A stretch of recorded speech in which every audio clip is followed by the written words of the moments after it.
Welcome to Dextercast. Prepare to be spooked in this episode as we explore the dark and twisted world of monsters.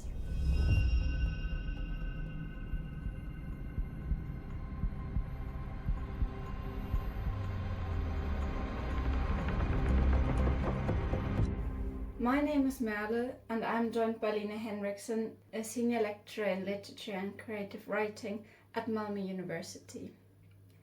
Line holds a PhD in gender studies and is part of Media Lab, a transdisciplinary media lab that brings together researchers and artists. Her research fields include monster theory, hauntology, and creative writing as a method. She explores monsters from post-human and feminist perspectives and as embodiments of societal fears and anxieties, as well as in relation to bodies and bodies of texts. And with that, we can dive right in.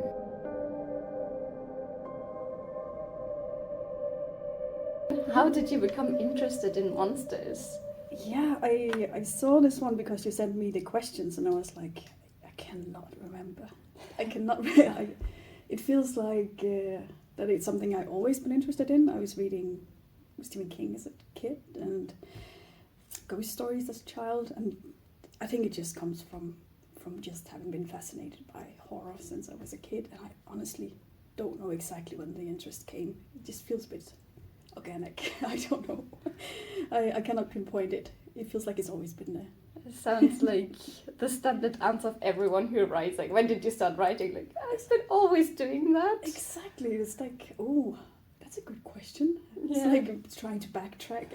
But I do remember at one point finding a ghost story in the school library and taking it home and reading it and just becoming completely enamored by it. And I think that kickstarted the whole thing. So I don't know what it was, but there was definitely something about ghosts and the gothic and horror, and just it was absolutely wonderful. And I have been stuck to it ever since, basically. It's probably a good starting point. Like, now that you talk about that, I'm just thinking, what are the things that interest me? Like, it's not a particular thing. Also, my master's thesis, my starting point for that was, I don't understand this book and I want to understand it better. Yeah. And it's like this, trying to figure out this thing that's so fascinating about it. Oh, that's a great point of departure for doing research. Was that the House of Leaves? Yes, exactly. Was there something in particular that drew you to it? It was just it's so confusing. It is. And it was just like, there's something there. I don't know what it is, but something, it's like, Yeah. I want to know what's going on here. Yeah.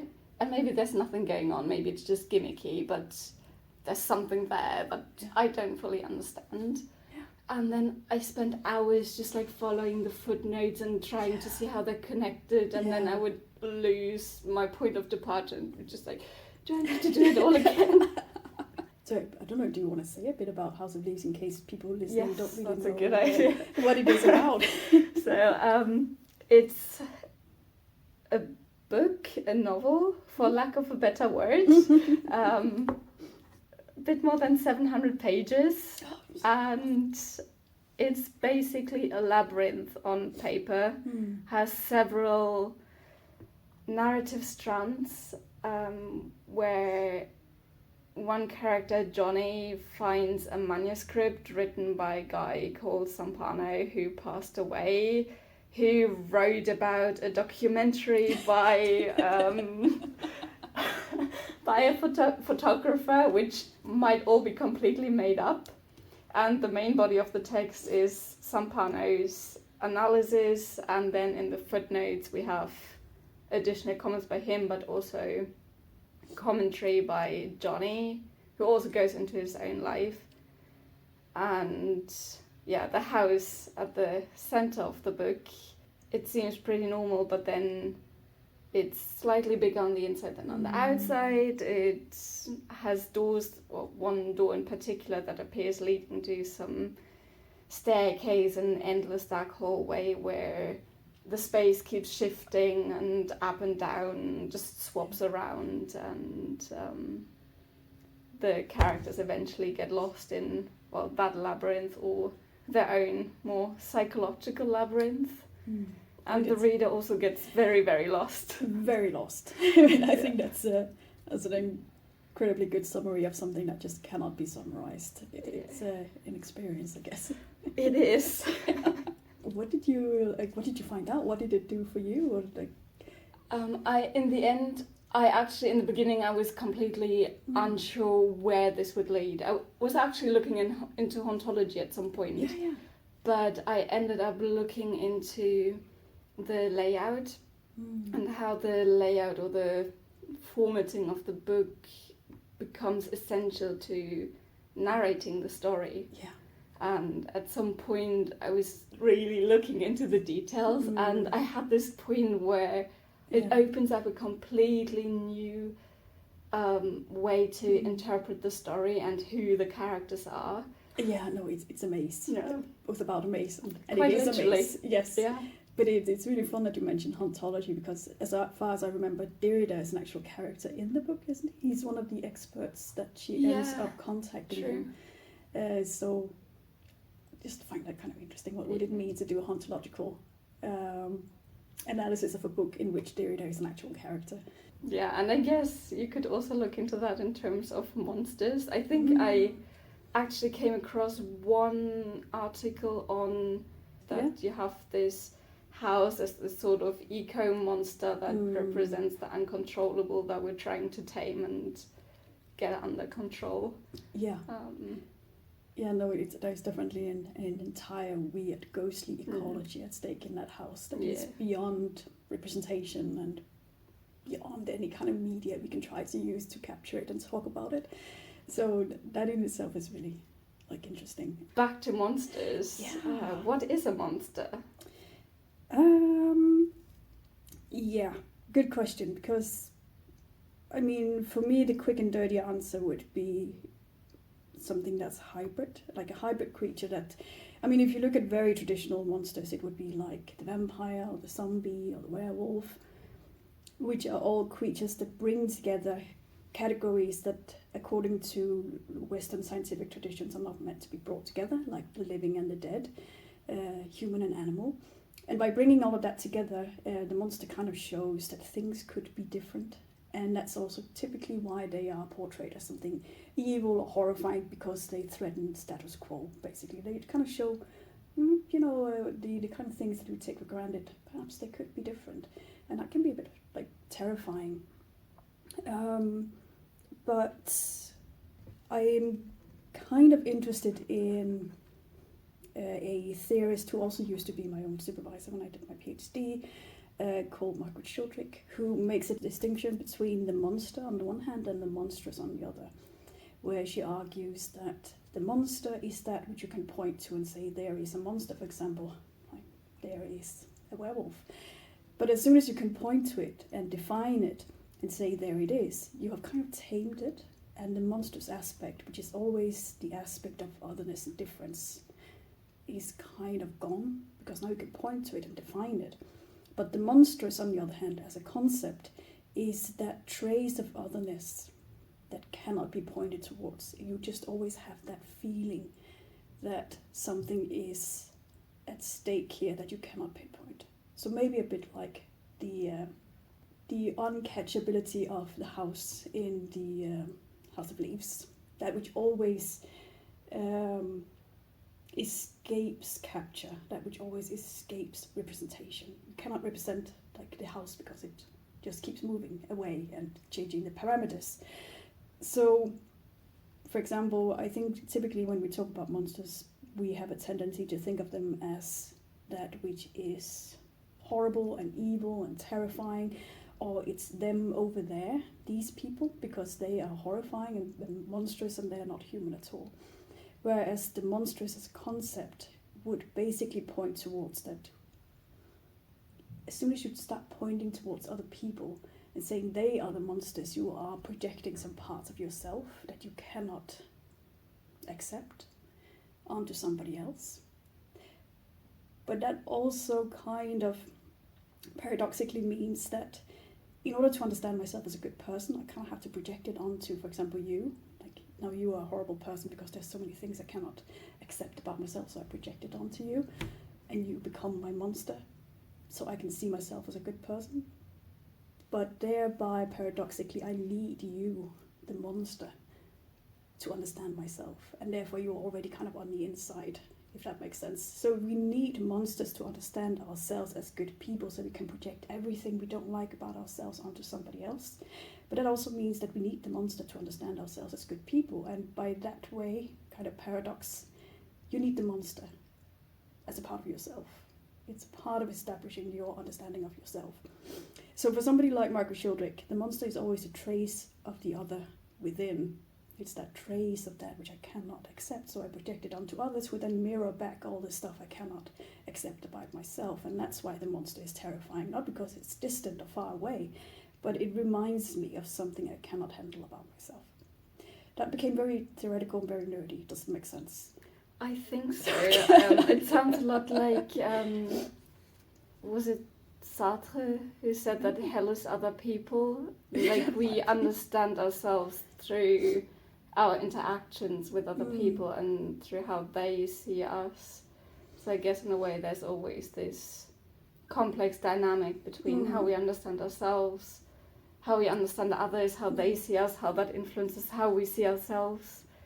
And then that combined with the other, that makes it easier to maybe contain those scary and negative aspects and put it to the side, and it has nothing to do with me. It's this scary thing or scary person over there that we can ultimately control by, I don't know, with a silver bullet or by putting them in prison or whatever. Exactly. And this also has very dire consequences for those who then become monsterized, as you can see with groups of people or with different minorities, or anyone who gets branded as somewhat monsterish can become so marginalized and so dehumanized that you can basically do anything to them because it's legitimate. They're not properly human. They are different from us. They are not us. But the thing is that you can obviously annihilate anything that's different from you, but the monster always moves with you, because it's not about them, it's about what we cannot accept about, me as a person, or me as the context, the socio-cultural context I'm a part of. So the monster keeps escaping, as Jeffrey Jerome Cohen says in a book called Monster Theory, that you can always try to make it take a shape that you can kill and destroy, but ultimately it's already always inside, so it will just take a new shape. So learning to live with monsters and learning to understand these processes of monsterization, who gets to establish as so quote-unquote normal, who gets to be established as quote-unquote monstrous, tell us about what is considered like acceptable within a given context, and also who gets to bear the brunt of the consequences of being pushed to the margins, so that somebody else can be created as a norm. It's not because the norm just exists on the normal human being. It is created by the monsters it projects onto others. Again, I feel I become very, very nerdy here. Does this kind of... Does it make sense? Okay, good. No, it's... But my mind is just wandering and trying to find some concrete examples for that. And recently I watched a really good documentary about the witch hunts, where they talked about the reasons for the witch hunts escalating to the point that they did, but then also linking it to misogyny and sexism in the 21st century and how there are parallels.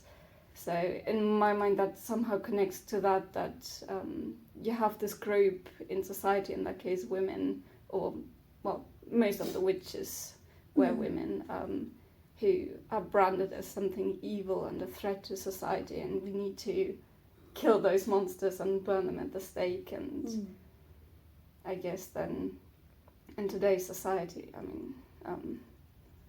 you still have a lot of parallels to that, but also with, I don't know, refugees. So if we look at the language that's used in the situation with Israel and Palestine at the moment, that seems very prevalent, this othering a different group of people and putting all the blame for some problem on them. And yeah, no, exactly. The language is quite interesting in a sense of, for example, how Palestinian victims are talked about and how Israeli victims are talked about, whereas Israeli victims are talked about as women and children and like individuals. Palestinian victims will typically be mentioned as civilians in more general, so we don't really get like the details that might humanize. And you could see it back in 2016, I believe it was, when we had a lot of refugees arriving to like the Nordic countries. At least in my own home country, Denmark, there were pictures of people walking up the motorways, and the language used was things like swarming, flocks, descend upon, these things that would be typically used and applied to swarms of animals or insects or something along those lines. So the language itself also became this way of turning individual people into a horrifying mass, a kind of a non-human mass body of something that comes and is threatening us, like the sender. So yeah, just to say that the monster is typically, you can have this very traditional popular culture monster, the werewolf, the vampire. You can point to them and say there is a monster, there is some hybrid category crisis going on here where it shows things that could be different and that can be terrifying. And then there is the more sort of subtle, abstract monstrousness of the monster, where it becomes more of a trace of otherness in oneself, where it more comes like a projection onto others. And somebody like Rosi Braidotti, who is a post-humanist feminist theorist, has argued that the monstrous body in many ways is a very vulnerable body, in the sense that if you become monsterized, you lose rights and privileges for protection. You become so marginalized that people can do anything they want to you, basically. And that's things you can see through the history of colonization, war, racism, sexism, all of this. As long as you completely dehumanize somebody, you can basically do anything to that body. And if you look like way back into like the Middle Ages, in a European context, a monster could typically be, and I mentioned this in the workshop as well, but the monster could, for example, be, we went through this poem about a two-headed calf. That could be an example of a very traditional sort of monstrous birth, quote unquote. And the monster was seen in that sense as a deformed body sent by God to show something about the future. So you could kill that body, you could cut it up, and you could read about your future. So again, the monstrous body, whereas we typically think of it as immense and huge and dangerous, according to somebody like Rosi Braidotti, is actually a very vulnerable place to be in the margins. So there was a very long story about what is a monster, and the answer is that perhaps the question is not so much what is a monster, but what does it do? So if you look at something and you think, is this a monster? Consider, what does it do? Does it create a sense of anxiety? Does it create a sense of uncertainty about things you take for granted, about norms, about traditions? And does that potentially make you feel like you have to completely distance yourself from it? That is the moment where you can stop up and start asking, like, what kind of monster am I encountering here? What does it do to me? So that's where I would say that the monster is recognizable by what it does to us. Super fascinating, because I think when people think about the word monster, their mind probably immediately goes to the vampire, werewolf, and so on. But then when you think about it, even about those pop culture monsters, they also have a historical and social context where they emerged, and what were the people then afraid of. And that might not be relevant anymore for us today, but then if you think that further, and I think that becomes really clear in what you just explained, that the category of the monster or the monstrous, it's not like it's just relevant in fiction or back in the day and now we live in this enlightened age of science, but it's still very relevant today when it comes to politics, to society, to ourselves. And then I guess it can also help when we look at creative writing and other creative projects, if we want to engage with monsters, to reflect on those things, to tell our stories more effectively. Yeah, I think really good monster stories, I think, tend to lead from, and that was why I really liked that your prompt was about the personal monster, because I think for monsters to be really scary, they really have to point to the fact that they already live inside. So instead of it being, I mean, there are some good goofy stories about like simply going out there and meeting a monster, but I think the monster becomes terrifying when you get a feeling that it mirrors back some aspects of yourself that you really are uncomfortable with, but that is not alien to you completely. That's where the monster lives, in that sort of in between myself and the other, what I could potentially become. Because the monster is never like, there's always this risk that we become the monster. That's why the vampire can bite you and you become the monster, become infected, or the vampire, the werewolf, and so on and so forth. So the monster is terrifying because it reminds you what you could potentially become.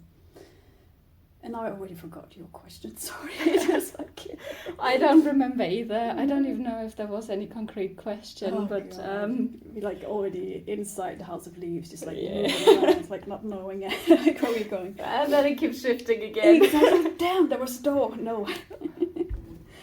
Yeah, but now that you mentioned House of Leaves again, I think that's also a really interesting aspect, because I talked to so many people who read it or tried to read it, and I mean, usually one of the comments is that it's very confusing, but also some people just said, I found it terrifying, I couldn't read it, I had to put it aside, and just like, what is it about these shifting hallways and the darkness and this bodiless growling creature that is so terrifying? Where does that come from? And I mean, the darkness of the monster in the dark, the monster under the bed, I think that's a very common thing, and I don't know where that comes from. I mean, obviously the dark is scary because anything might be there, but yeah, and I think the monster lurks where you cannot fully control your surroundings, or where you cannot fully get a sense of what's going on or pinpoint it. That would be getting us back to the monstrous. So I think that's also a trick in a lot of horror filmmaking, that there is just a lot of dark corners. There's like a camera angle that makes sure that you cannot see what's just outside of the camera angle, or you focus very narrowly onto the face of somebody so you cannot see what goes on around them. So the monster thrives where you, like in the margins, in the in-between, where you cannot fully pin it down. And it's as soon as, to stay with the horror film, I think, it's as soon as we get to the end with the big CGI monster, traditionally it's like leaping out of the closet and like starts killing people. I think for many people that's the point where it loses its intensity or its ability to be horrifying. Because now you can point to it and say, there is the monster, I understand it, there's a logic to it. But as soon as you're in that space, like you are in House of Leaves, but there is no internal logic necessarily, it's difficult to pinpoint what's going on. There's always these dark corners where you cannot understand what's happening. I think that's where the monstrous versus the monster is lurking. The monster is what you could point to, say, there it is. Now I finally saw it, it's made of CGI. The monstrous is there where you still don't have anything you can point to except potentially to yourself, and that's horrifying. That's a very good point.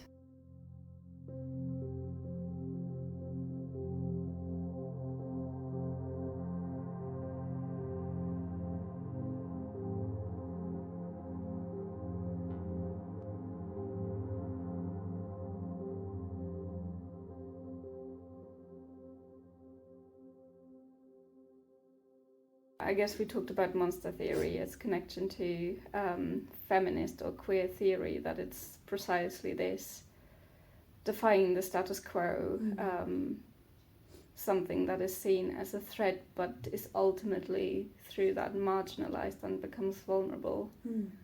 Yeah, I think monster theory as it's developing now, at least, I would say has its roots in the 1990s especially, but especially within the fields of like feminist theory, queer theory, decolonial theory, theories that are somehow engaging with people who have traditionally been monsterized. So instead of looking at the monster as purely something negative, look at it as an embodiment of an experience of difference and otherness, and try to acknowledge that experience of difference and otherness, and see the monster as an embodiment of the power processes that produces the other. So that's you can get a normative understanding of the human body, because you can point to all the freaks and the misfits. So it's a way of taking the monster not as necessarily something positive either, but as something that points to the different, the other, and tries to rethink difference and otherness, because that's typically also something that is viewed as negative in a Western history of ideas. That which is different, that which is other, is negative, and that's but why is that? Would people within feminist and queer theory ask, possibly? So yeah, I think it has roots in these sort of critiques of the norm and status quo, and also an excitement about what if things could be different. The monster shows us things could be different. Why is it that we think that humans and animals are so different that a werewolf becomes terrifying? What if we play around with these categories? Because we are forced to play around with them on a daily basis, as a marginalized people. So yeah, that was my sort of very quick and dirty, shallow, surface level take on the interconnections as I see them between feminist theory and queer theory and monster theory. Have you watched Plague Sails? Yes, but a long time ago. Do you remember I think it's somewhere towards the end, Flynn's, I don't know what it is, soliloquy on they make us monsters and tell the children stories because in the dark there be monsters. And then he goes on, but in the dark there can be discovery. So I think one of the brilliant things about the show is that it starts with this classic pirate adventure story. And then at some point, I think at the point when we realize that Flint became a pirate because he was in love with a man, that and that the English Empire pretty much took everything from him because of that and because he was other. Yeah, but there was something about queerness and monster and and I think it's interesting you bring up pirates, because now we just had Our Flag Means Death, and there seems to be a resurgence of an interest in pirates within queer communities, and there is this reclaiming of marginal characters, such as the pirate who does live in the margins, lives out in the sea in between countries and does not belong to a specific nation state and is considered monstrous. And now the queer potential of that monstrousness seems to be really reclaimed, at least by some communities. Yeah. I think the Plague Sails really captures that really well, the effect of making someone a monster and the perspective of the monster that we then, because that's the main character, so we have empathy for this monster, and we also see this potential of things should be different, and then ideally we watch the show and switch off the TV and start thinking about where is this happening right now, and maybe we can have more empathy with the monsters in our own society at the moment. Yeah, and also perhaps consider, how am I complicit in the creation of monsters? And how am I complicit in keeping up and reproducing power structures that means that some people are constantly pushed to the margins? So I think it's for somebody like Jeffrey Jerome Cohen, who wrote this book, edited a book on monster theory. He ends his introduction by saying that the monster will always come back, and they will always ask us, why did you create me? So there is that sense of acknowledgement and accountability, because monsters they don't spring out of nothing. They spring out of certain fears, certain anxieties, and when we come face to face with them, we also come face to face with our own complicity in these structures. So it's a good question when the monster comes knocking and says, why did you create me? And how do you take accountability for the monsters you create? Would you say that that's the main thing we can learn from monsters? Or is there something else that monsters or engaging with the monstrous can teach us? Well, I think monsters can teach us everything. But for me in particular, I think the monster does become a question of ethics and accountability, because it is this question of how are monsters created and why, and who gets to bear the brunt of that creation. So starting to think about monsters as a question of power and vulnerability and embodiment, and also trying to acknowledge the fact that the monster is never fully external to ourselves. It tells us some things about ourselves that we might not want to like, and it's easier to say, oh, this person over here did something terrible because they are a monster. That's easier than trying to look into, for example, what kind of power structures means that, for example, somebody can get away with these kinds of horrible things. So I think the monster can teach us some things about ourselves and our socio-cultural context that we might feel very uncomfortable about. And I think that's the horror of the monster. That would be my very quick and dirty take. You also wrote about monster writing and not only bodies, but bodies of texts in connection to monsters. How does the monster fit into writing?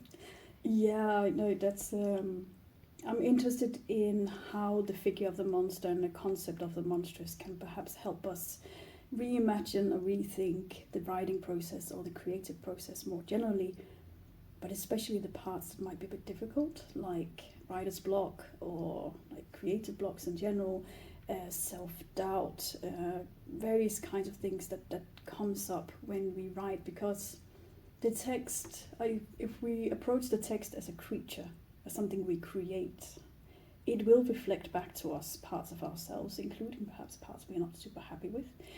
And monster writing was something I developed with a colleague at the University of Copenhagen, Katrine Melgaard, where we both had this experience of sitting down and trying to write and just not being able to make the text do what we wanted it to do. So in order to try to acknowledge that sense of agency in the text, we thought, okay, what if we approach it as a creature that we are creating, as our own monsters? And they might have something to tell us about the writing process. How do we do it? And then we did some workshops where we asked people to have conversations with their text, simply ask their text, like, tell it how you feel about it, basically. And then to figure out what might it tell you in return, and try to change how we relate to the text.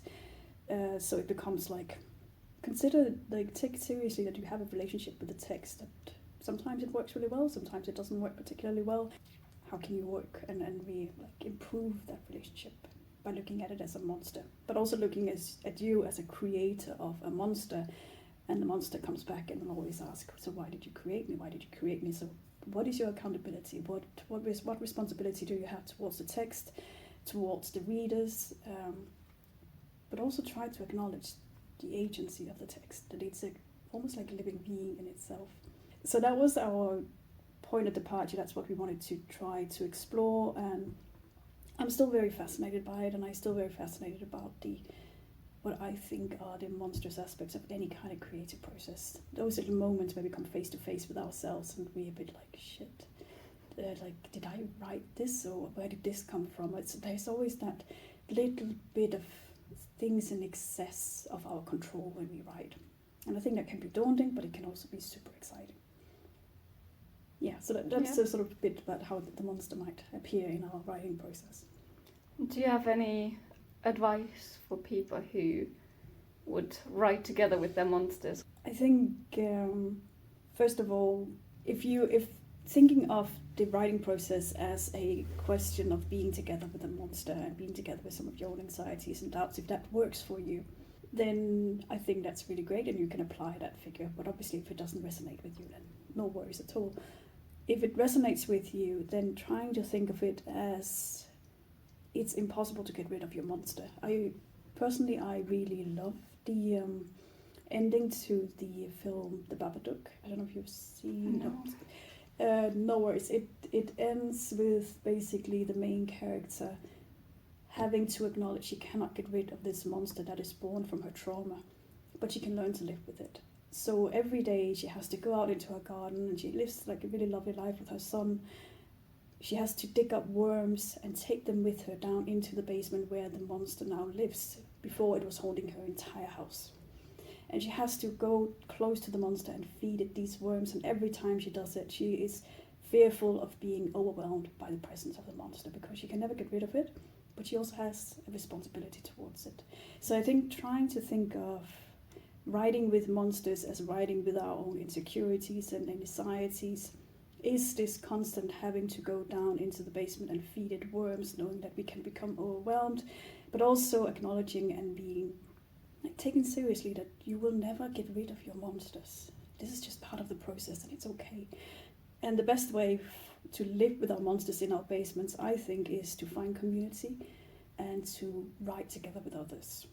That has been very helpful for me, at least, so that you don't feel alone, because we all have our monsters in our basements, and it's good to just be open about and talk about what is difficult and what might be stopping you from writing, and many people will find that incredibly relatable, because a lot of our monsters are fairly similar. So that would be my quick sort of advice if you have some writing monsters that you want to try to live with. I think I remember from one of your texts, I think it was your text, that you gave your internal editor a name. Yes, I stole a name from Julia Cameron, who did The Artist's Way, like the very famous book about how to write. And she has an inner critic that she calls Nigel. And Nigel sits on her shoulder and goes, this is terrible, this is horrible, I absolutely hate this, are you sure we should be writing? And I kind of stole it, and now I call my inner editor Nigel as well. And I try to just be aware when it's Nigel who starts to speak, and you can always recognize the voice. It's always like, are you sure about that sentence? Are you sure it's not terribly crap? Maybe you should delete everything you just done and just start over again. I'm sure that would be better, and then we can start over for the next 10 hours, and it will still not be happy.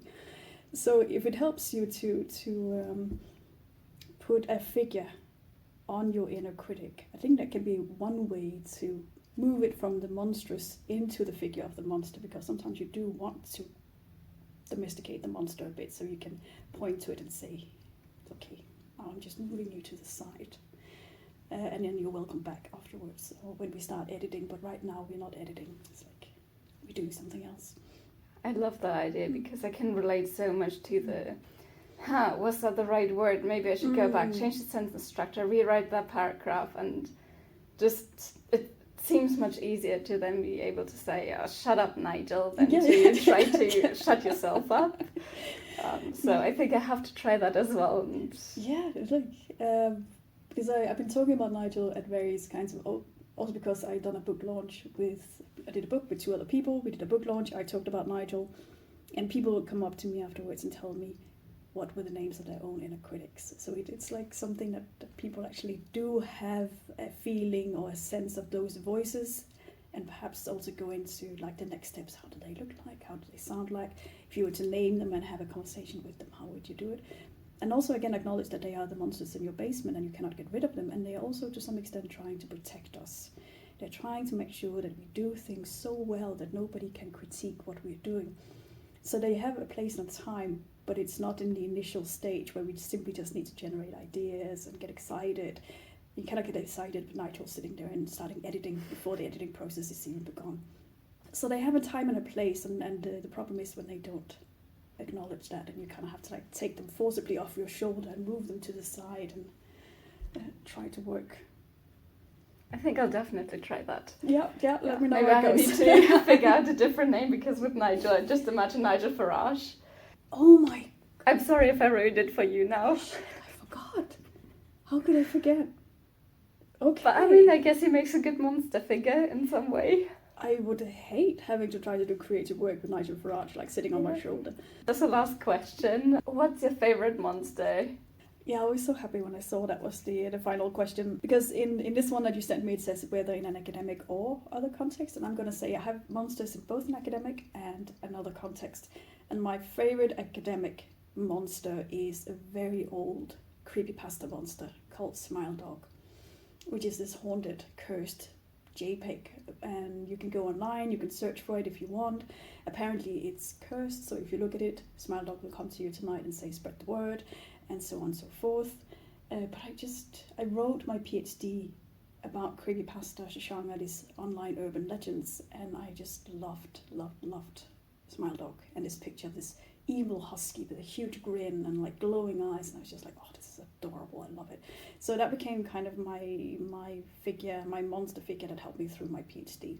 And it has helped me through writing a lot of different articles. I've been writing a lot about Smile Dog. So, and as an academic companion monster, definitely Smile Dog. In any other kind of context, I love the Daleks from Doctor Who. These sort of histrionic,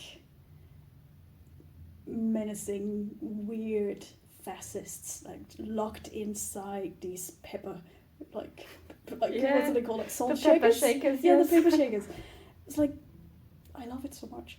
And especially because I know the guy who made them was, again, when we talk about the monster as a figure from the Martians, he was looking at what is the most monstrous thing he could possibly think of, because he grew up with monsters that was basically just people dressed up as mummies, so you could kind of see it was an actor dressed up.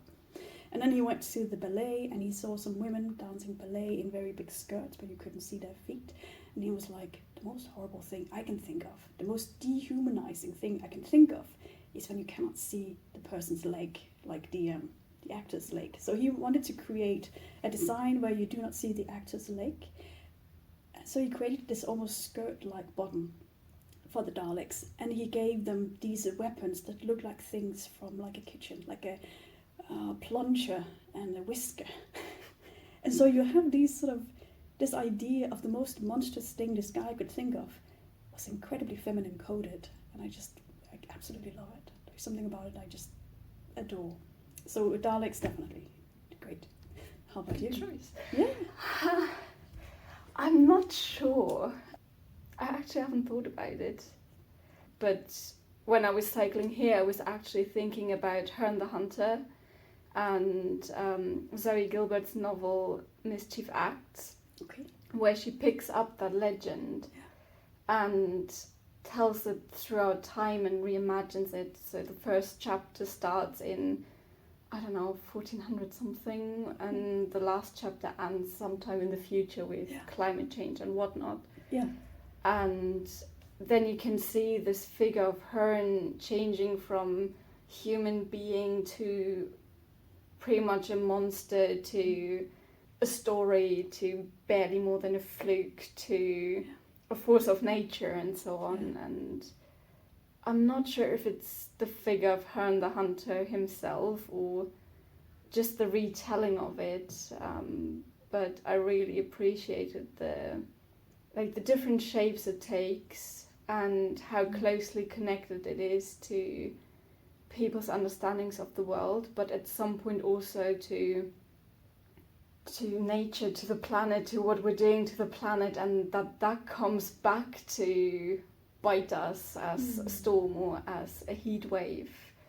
And I was actually, since I think for the past 2 years, I've been thinking about this monster godlike creature that I'm calling Anthropocena. Yeah. And I really want to write, or I'm just starting to write stories about her, and she's kind of a mixture of one of those earth, nature, whatever goddesses that can be giving and are essential, but also this force of nature that's very destructive, that is pretty much a monster that we have created ourselves by destroying the planet. Yeah. So this is something that's part of your creative practice. You created this monster. Yes. Oh, that's a great idea. And I think Emrich has been picking up on it as well, and he started writing a story including her as well. Oh, that's great. She takes on a life of her own.